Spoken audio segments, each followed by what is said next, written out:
Assalamualaikum, selamat datang kembali di Guru Gembel Channel. Ada dua pertanyaan terkait dengan etnis dari presiden di Indonesia. Yang pertama itu adalah pertanyaan dari kalangan masyarakat awam.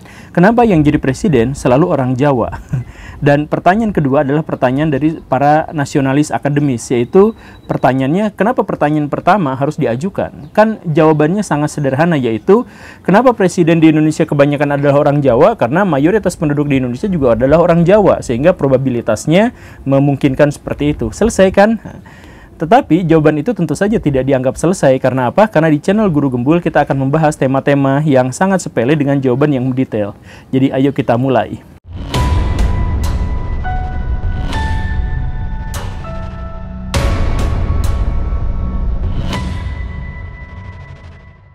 Banyak pihak percaya bahwa kepemimpinan Indonesia yang selalu diserahkan kepada orang Jawa itu bukan terkait dengan demokrasi, bukan terkait dengan jumlah populasi, tapi terkait dengan takdir ilahi, bahwa sudah ditakdirkan orang-orang Jawa itu menjadi pemimpin, sudah ditakdirkan bahwa Nusantara itu akan selalu dipimpin oleh orang-orang Jawa. Biasanya cerita-cerita seperti ini itu dimulai dari mitologi-mitologi, misalkan Satrio Piningit atau cerita tentang ramalan Jayabaya dan sebagainya yang menyebutkan bahwa sejak zaman dulu sampai sekarang dan akan bertahan sampai akhir zaman, bahwa pemimpin Nusantara pasti adalah orang-orang Jawa, dari mulai Gajah Mada ya yang mempersatukan Nusantara, atau yang sebelumnya Kertanegara dan sebagainya, sampai akhirnya Jokowi yang sekarang dan seterusnya, maka pemimpin di Indonesia itu pasti adalah orang Jawa. Katanya seperti itu. Kalau misalkan bukan orang Jawa, maka Indonesia akan dirundung oleh malapetaka yang sangat besar. Misalkan pas zaman Pak Habibie, itu bukan orang Jawa, cuman ibunya aja yang ada garis keturunan Jawa, tapi karena itu dia bukan silsilah orang Jawa. Indonesia langsung pecah. Timor Leste pecah padahal Pak Habibie menjabat hanya beberapa bulan saja. Bayangkan kalau Pak Habibie menjabat bertahun-tahun, lebih pecah lagi. Kan begitu ya. Ya, mitologinya, ceritanya sih seperti itu. Tetapi anggaplah kalau misalkan ini memang takdir, anggaplah kalau misalkan ini memang benar. Apa penjelasan ilmiahnya terkait dengan hal ini? Kita mulai dari jawaban-jawaban yang paling sederhana, yaitu populasi. Kan orang-orang Jawa itu populasinya banyak sekali di Indonesia, hampir setengahnya, sekitar 45%-an atau 40%-an. Dan karena itu berdasarkan aturan probabilitas, kalau ada pemilu, maka orang-orang Jawa lebih mungkin terpilih dibandingkan etnis-etnis yang lain dalam skala 1 berbanding seluruh etnis di Indonesia disatukan. Begitu kan kurang lebihnya. Itu yang pertama. Dan kalau misalkan masalah probabilitas ini kemudian kita masukkan ke dalam rumus pemilu, maka kita akan menyadari sesuatu yang lebih jelas, yaitu bahwa partai-partai politik di Indonesia itu secara umum, kalau tidak semuanya, itu adalah partai-partai yang sangat pragmatis. Mereka berusaha untuk mendapatkan suara sebanyak-banyaknya dengan apapun cara yang bisa mereka tempuh. Salah satunya adalah dengan mengangkat ide-ide tradisional atau identitas-identitas komunal. Jadi misalkan mereka akan mencari kelompok-kelompok dengan etnis mayoritas atau dengan agama mayoritas untuk dinaikkan sebagai calon pemimpin agar mereka terpilih. Dan kemudian mereka menggembar-gemborkan masalah-masalah etnis atau masalah-masalah agama di mana-mana. Kan begitu. Jadi yang menang itu pasti yang etnisnya mayoritas atau yang agamanya mayoritas. Begitu. Nah, jawaban itu sebenarnya cukup memuaskan untuk kebanyakan orang. Tetapi untuk orang-orang yang memiliki abstraksi lebih dalam, kan sebenarnya pertanyaan itu bisa dilanjutkan ke arah yang lebih detail lagi. Misalkan, iya, penduduk Jawa yang paling banyak, masalahnya kenapa Jawa yang penduduknya paling banyak? Padahal kan pulaunya kecil, itu pun pulaunya dibagi dua, kan jadi Jawa sama Sunda gitu. Kenapa mereka yang paling banyak di Indonesia? Kemudian alasan yang kedua itu adalah kalau memang alasannya adalah probabilitas yang seperti tadi itu, kenapa mayoritas pengusaha kaya di Indonesia bukan orang Jawa, tapi orang Cina? Mayoritas lawyers di Indonesia itu orang Batak, bukan orang Jawa. Kalau masalahnya adalah soal populasi, maka seharusnya seluruh bidang di Indonesia itu mayoritasnya orang Jawa. Tapi kenapa pada bagian-bagian tertentu tidak seperti itu? Nah, dua pertanyaan ini pada akhirnya akan mengerucut pada masalah-masalah yang lebih terkait dengan sejarah dan kebudayaan. Kita mulai dari pertanyaan pertama dulu. Kenapa penduduk Jawa itu paling banyak di Indonesia? Padahal pulaunya kecil, itu pun dibagi dua. Alasan yang paling sederhananya adalah karena daya dukung alamnya. Jadi begini Baraya, ketika manusia-manusia baru menyusun peradaban mereka, mereka pasti menyusunnya dalam skema masyarakat agraris. Skema masyarakat agraris itu berarti bahwa mereka itu benar-benar tergantung pada alam. Nah, Jawa itu daya dukungnya untuk menampung manusia itu sangat besar, sangat kuat. di masa lampau ya, bukan zaman sekarang. Kenapa seperti itu? Karena tanahnya vulkanis dan aluvial. Jadi yang selatannya vulkanis, yang selatannya aluvial. Pada umumnya seperti itu. Sehingga mau bercocok tanam dimanapun, orang-orang di Pulau Jawa itu pasti akan mendapatkan ketenangan dan kenyamanan dan hasil yang melimpah. Ini berbeda dengan misalkan orang Kalimantan yang banyak tanahnya itu gambut, atau tanah Papua misalkan yang terlalu bergunung-gunung dan sebagainya. Nah, tanah Jawa itu daya dukungnya itu sangat kuat. Sehingga ketika orang-orang Jawa itu berkembang biak sebanyak-banyaknya, mereka tidak akan kekurangan pangan. Walaupun sistem ekonomi mereka masih agraris tradisional. Begitu. Itulah yang membuat mereka populasinya menjadi semakin banyak. Tapi kalau misalkan seperti itu, kenapa orang Sunda tidak? Padahal orang Sunda ada di pulau yang sama dan bahkan menempati wilayah yang jauh lebih subur daripada Jawa Tengah dan Jawa Timur. Kenapa bisa seperti itu? Justru kalau orang-orang Sunda itu pada akhirnya tidak bisa menyaingi dalam tanda kutip orang-orang Jawa karena tanahnya jauh lebih subur lagi. Jadi begini Baraya, daya dukung tanah terhadap kehidupan manusia itu benar-benar harus disesuaikan. Kalau misalkan terlalu rendah, maka tidak akan menghasilkan peradaban yang tinggi. Kalau terlalu tinggi daya dukungnya, maka itu pun tidak akan mendukung populasi manusia dalam jumlah besar. Kenapa seperti itu? Karena daya dukung tanah terhadap kehidupan berarti juga daya dukung tanah terhadap hama, hewan-hewan yang lain, hewan-hewan pemburu manusia termasuk harimau dan sebagainya. Dan yang kedua adalah daya dukung tanah yang terlalu tinggi menyebabkan orang-orang yang tinggal di situ itu menjadi lebih pemalas. Ngapain kita harus menciptakan sistem persawahan? Ngapain kita harus bercocok tanam? Kalau tanpa bercocok tanam pun alam sudah memberikan makanan kepada kita. Makanya orang Sunda itu sampai tahun 1600 gak kenal sawah. Mereka itu kalau misalkan mau makan, mereka cari umbi-umbian. Mereka itu makannya umbi-umbian dan mereka jarang sekali di antara mereka yang menanam. Kalaupun menanam ya di tegalan saja yang seperti itu, yang tidak membutuhkan sistem irigasi, yang tidak membutuhkan sawah harus didatari dan sebagainya, enggak. Mereka seperti itu saja. Nah, karena hidupnya terlalu memudah dan dimanjakan, maka mereka tidak menghasilkan peradaban yang memadai. Karena itu penduduknya walaupun sangat banyak tetap tidak bisa dalam tanda kutip mengimbangi orang-orang Jawa.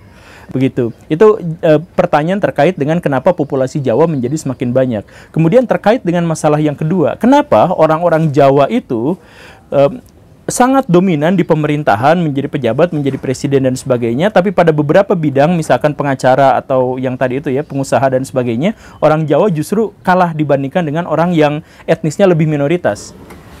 Karena ini terkait budaya feodalisme. Karena masyarakat Jawa itu sangat-sangat feodal. Mereka itu dibesarkan atau menjadi sebuah peradaban yang mapan itu dalam bingkai feodalisme. Apa itu feodalisme? Feodalisme itu adalah sistem tata masyarakat yang hierarkis sesuai dengan aturan-aturan dalam masyarakat agraris. Begitu. Aturan dalam masyarakat agraris itu setidaknya terdiri atas dua kasta besar, yaitu pemilik tanah dan penggarap tanah.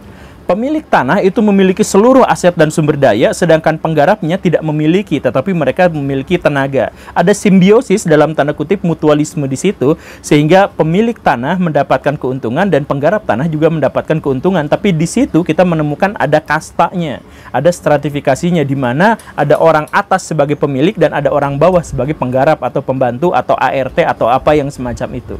Begitu. Nah, karena orang Jawa itu dibesarkan dengan semangat hierarki seperti itu, sistem feodalisme seperti itu, maka orang-orang Jawa itu selalu di setiap generasinya itu didorong untuk masuk pada hierarki.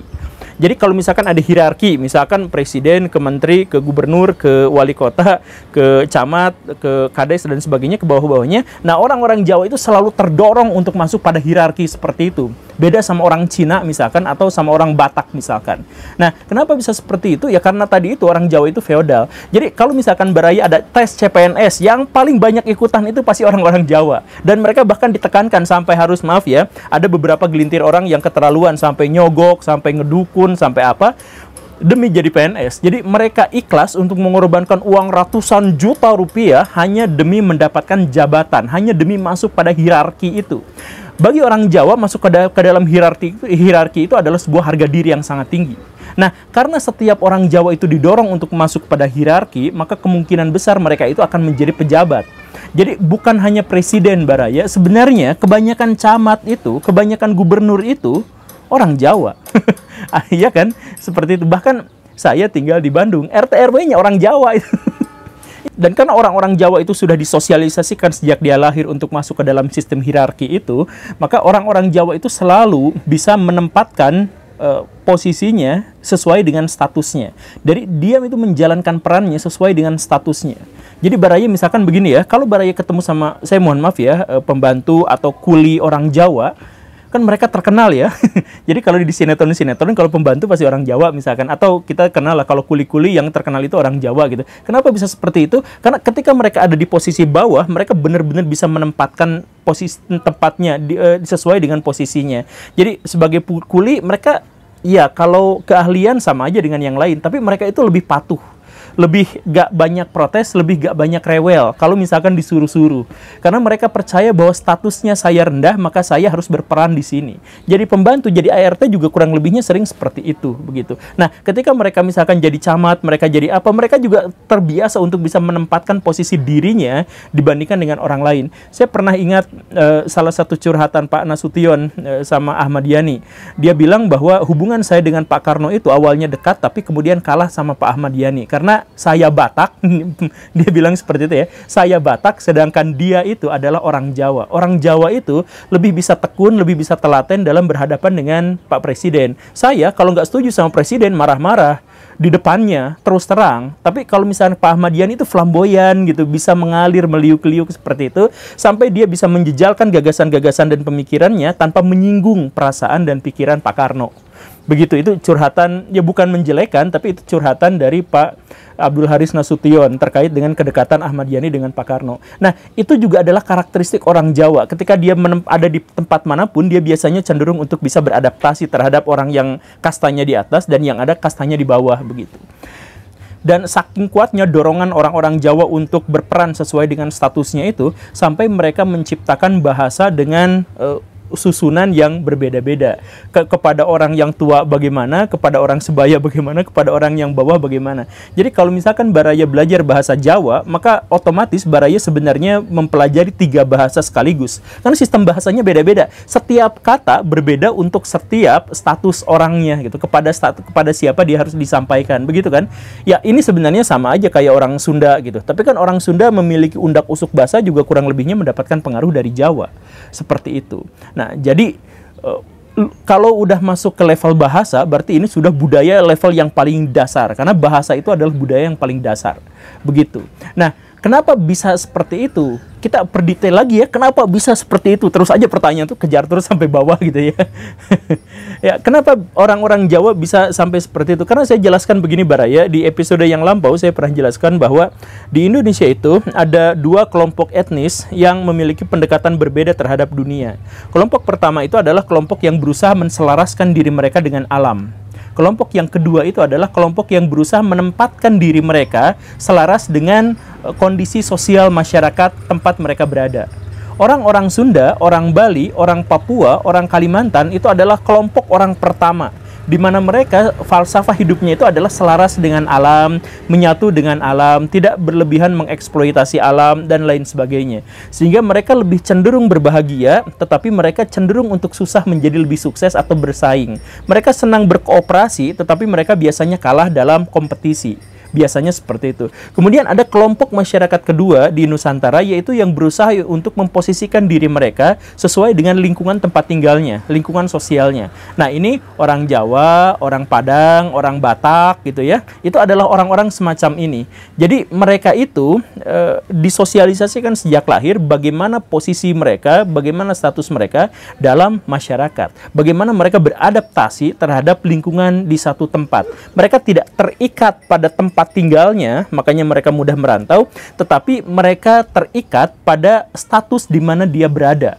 Begitu. Nah, orang-orang yang seperti ini cenderung susah untuk bahagia, tetapi lebih banyak yang sukses. Begitu. Makanya orang Batak itu lebih sukses atau sering lebih sukses. Orang Padang lebih sering sukses seperti orang Jawa. Nah, Kenapa bisa seperti itu? Nah, yang seperti yang tadi itu, karena tantangan alam di masa kunonya, tantangan alamnya memang mendorong mereka untuk menjadi seperti itu.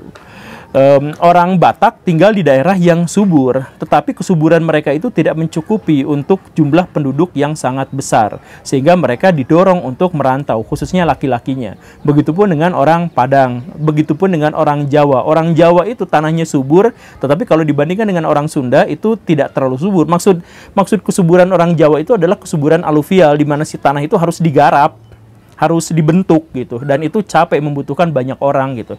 Dan ada pilihan dari itu, kalau misalkan tidak bercocok tanam ya berdagang keluar atau merantau, kan begitu. Nah, maka orang-orang Jawa dan orang suku-suku yang lain di Indonesia yang saya sebutkan tadi itu memang lebih bisa beradaptasi terhadap lingkungan baru. Orang Sunda disimpan di Lampung untuk transmigrasi, 6 bulan kemudian pulang sambil nangis-nangis, nggak kuat mereka lepas dari alamnya. Sedangkan orang Jawa disimpan dimanapun mereka bisa bertahan hidup. Begitu kan ya? Nah, sekarang mari kita tegaskan kesimpulan berdasarkan faktor-faktor yang saya jelaskan tadi. Pertama, populasi orang-orang Jawa itu sangat banyak, hampir setengah dari populasi Indonesia. Kemudian yang kedua adalah bahwa mereka itu didorong untuk masuk pada hierarki kekuasaan tertentu di lingkungannya. Kemudian yang ketiga itu adalah mereka benar-benar mampu untuk atau berusaha sebisa mungkin untuk berperan sesuai dengan statusnya. Dan yang terakhir adalah mereka adalah orang-orang yang mampu beradaptasi terhadap lingkungan-lingkungan baru. Ditempatkan dimanapun, mereka biasanya bertahan. Nah, dengan 4 faktor itu, saya yakin kesimpulannya sudah benar-benar jelas bahwa mereka memang sangat layak dan sangat masuk akal ketika menjadi presiden. Begitu. Saya sebagai orang Sunda santuy-santuy aja, tidak cemburu sama sekali, karena ini semuanya adalah terkait dengan pilihan hidup dan takdir ilahi. Terima kasih karena sudah menyimak. Saya Guru Gembul. Assalamualaikum warahmatullahi wabarakatuh.